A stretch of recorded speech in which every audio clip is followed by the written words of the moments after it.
Good morning, we're live. It's Monday, it's foggy, but we're here for the latest breaking property news. Hi, I'm Rick Gannon. Welcome back to my channel.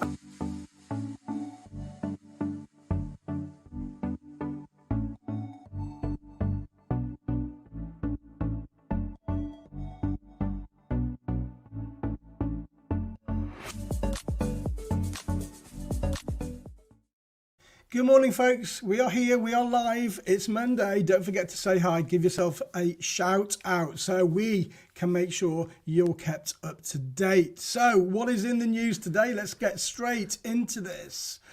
Margaret Thatcher is in the news today. Ever since Margaret Thatcher declared her belief in a property owning democracy and introduced the right to buy in 1980, the UK has been a nation obsessed with the idea of home ownership, and Boris Johnson knows it. Johnson's government is expected to unveil plans this week to help tens of thousands of young people onto the property ladder by introducing a new mortgage guarantee scheme. Speaking over the weekend, the Prime Minister vowed to pave the way for the country's generation of renters to become a generation of homeowners instead. He said that young people shouldn't feel excluded from the chance of owning their own home. In a bid to create plenty more property owners, there will be a significant boost for first-time buyers in this week's budget with the return of 95% loan-to-value mortgages. The new mortgage guarantee scheme is designed to help first-time buyers with 5% deposits onto the housing ladder. It will be unveiled by Rishi Sunak on Wednesday. The Chancellor plans to incentivise the lenders to provide mortgages to first-time buyers and existing homeowners with just 5% deposits to purchase properties worth up to £600,000. Mark Harris, the Chief Executive of mortgage brokers SPF Private Clients, said that turning Generation Rent into Generation Buy has been a focus for Boris Johnson for a while, so the return of 95% loan-to-value mortgages for first-time buyers doesn't come as a complete surprise. This, coupled with the extension of the stamp duty holiday, will result in a budget which is a real boost for buyers. It's positive news for first-time buyers, particularly as it's not restricted to new homes, although critics may argue that it will only aid house price inflation. But with such a scheme, would developers be so keen to put spades in the ground? The supply of new housing is nowhere near where it needs to be to satisfy the demand. Mortgages with 5% deposits have been stopped by most banks during the COVID pandemic.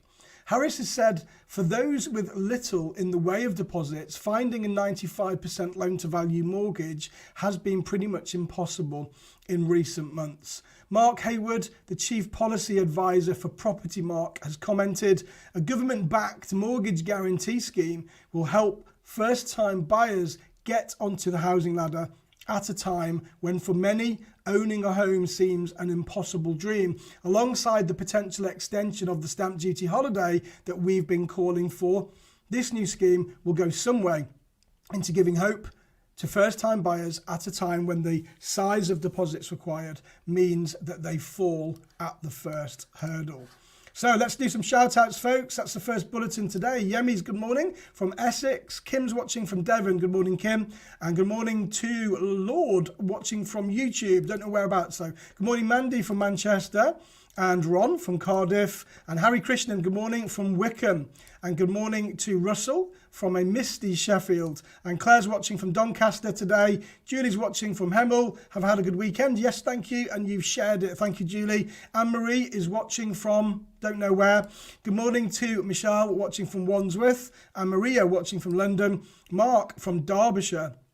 Can I have a link to Clubhouse? Mark, the Clubhouse isn't a link. You have to go into the App Store and download it. And then you have to download it and then you need an invite. So it doesn't really, it's not a link. Ricky, good morning from Essex, and Libby, good morning, watching also from Essex. Now, folks, don't forget that my VIP Academy is open for £1 for the first month. There's the link, check it out. Just go and have a look at the landing page. It's got a massive description on what you get. Loads of hours, about 100 hours of education. There's loads of workshops, rent to rent, HMO, serviced accommodation, how to work with joint venture partners. It's all in the VIP Academy, and it comes with mentoring calls as well from me once every 2 weeks on Zoom, and you get a private Facebook group as well. It's there. There's the link. Just type it in, https://bit.ly/VIP Academy. I'd love to see you on the other side.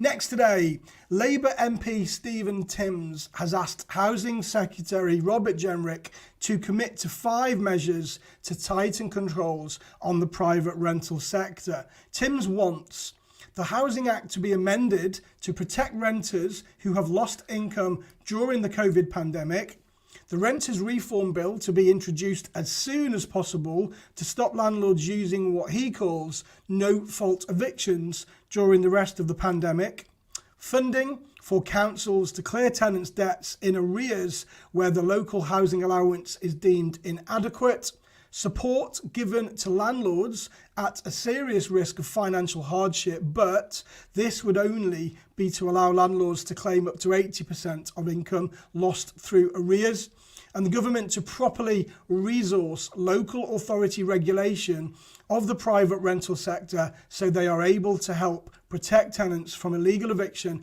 and harassment.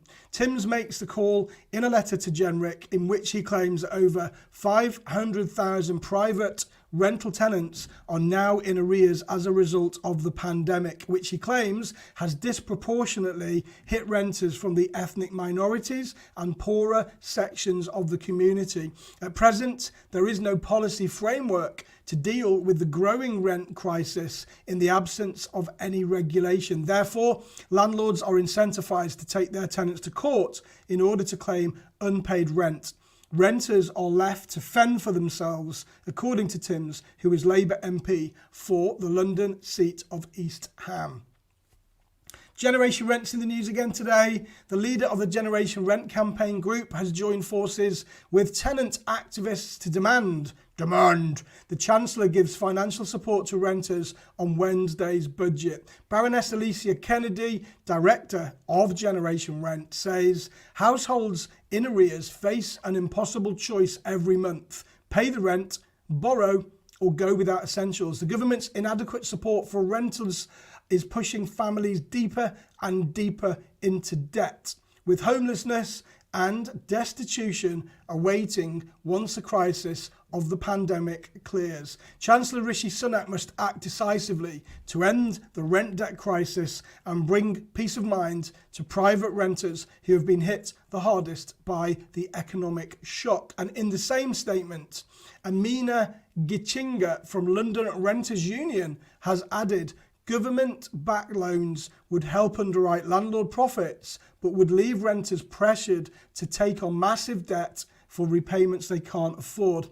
If you can't afford your rent, how can you afford loan repayments? There's nothing in the proposal for grants or loans to pay off rent debt to stop landlords taking the cash and evicting their tenants anyway. Before we start taking the money, the law should be changed so people in arrears due to the pandemic cannot be evicted. The campaign claimed the support of 20 Labour, Liberal Democrat and Green MPs for their demands. They say that despite the current ban on bailiff-enforced evictions, renters in debt are vulnerable to eviction and homelessness if they do not find alternative accommodation. And they add that more than a dozen London Renters Union members are at risk of bailiff evictions in the coming few weeks, although no details are given as how they may be the case. Next on the news today, Cannabis Farms. A gas engineer was shocked to come across a large cannabis grow in a rental property after being called to change the meter. He rang the police, having smelt a strong smell of the drug from a house in Nottinghamshire. Officers were alerted and managed to gain entry to the property and found 30 cannabis plants across 2 rooms, the attic and the garage, as well as more drugs in boxes. An electricity engineer later confirmed that the meter had been bypassed illegally, allowing power to the cultivation in the garage and the upstairs bedroom. The cost of the stolen electric was around £2,500, and the landlord was shocked to be informed by the police of the grow and the hefty repair bill. The cost of the repairs due to the damage caused by the property by the offender, making holes in ceilings and water damage in the floors and carpets, was valued at £3,455. Langton Machanga from Bristol, 36, pleaded guilty to production of a Class B drug and as well as the abstraction of electricity and criminal damage. He was given a 2-year prison sentence, suspended for 2 years when he appeared at Nottingham Crown Court.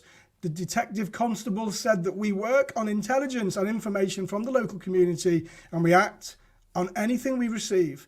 In this incident, the gas engineer called the police straight away, having smelled the drugs. We are dedicated to interrupting drug supply across Nottinghamshire. It preys on vulnerable people, fuels crime and causes nuisance to those who live nearby.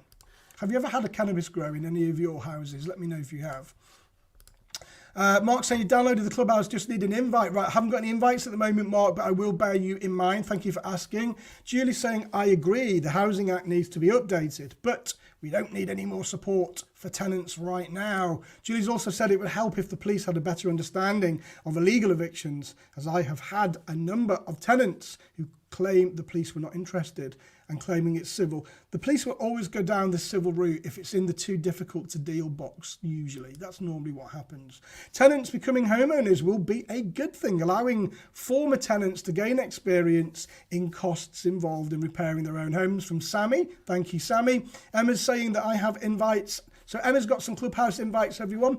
So send her a PM. I'm sure that she can facilitate that for you. So that's it from me today, folks. I'd love to see you in the VIP. It's just £1, a pound for 30 days. And then if you want to stay, it goes up to £29 a month and it's pay as you go. So that's the VIP group there. It's now open. Which way is the banner going? How do I follow that? Is that it? Is that right? https://bit.ly/VIP Property Club. It is case sensitive. I want to see you in there. It's just £1. You've got nothing to lose, all right? You'll love it. It's an amazing Facebook group. The community have just done a challenge from last week on social media. It's really busy. It's one of the busiest private Facebook groups that there is. It's not the big group that I own. It's a different one. It's a private group. So you get access to that. You also get access to the VIP Academy website, which contains over 100 hours of property education. So it's the cheapest education that you can get. It's amazing value, and it's my plight to change things so you can have a look into the insight of the strategies before you decide to go on further and take any further courses for just £1. Can't get fairer than that, folks. All right, that's it from me today.